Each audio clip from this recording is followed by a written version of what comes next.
Kids around the world are joyfully unwrapping gifts today, but it's hard to imagine that any of them love toys more than the man you are about to meet.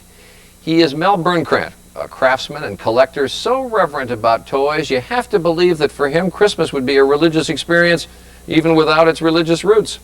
Birnkrant has hundreds of thousands of pieces in his vintage toy collection and his very own workshop so he can make more. Yes, he has plenty of toys in his life, but he gave us a look at the life in his toys.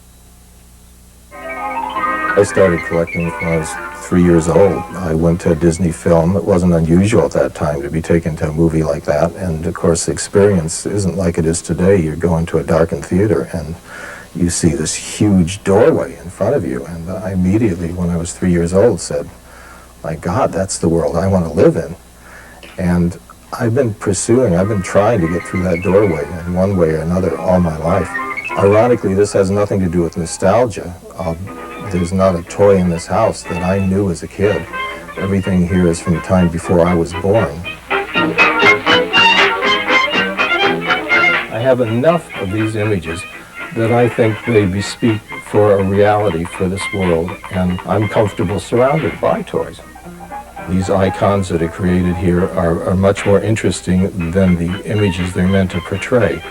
They're all the works of unknown artists, and they've come up with images that have an amazing life force to them. On a certain level, this is an important art movement.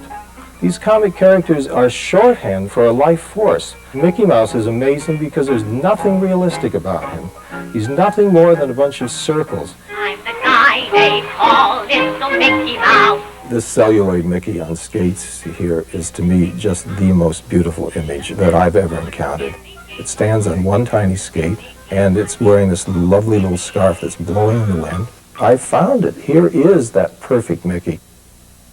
I invent toys so I can buy toys, but the business is very tough, so I produce maybe 30 ideas a year, which I'll prototype and make a model of. And if I can sell one a year, I'm very, very happy to do that.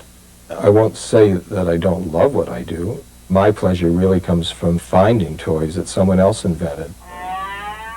I collect these things not as toys, but as works of art. They're art by artists who thought of themselves not as artists. They were doing a mundane job, creating toys for kids meant to be discarded, and here they are preciously intact.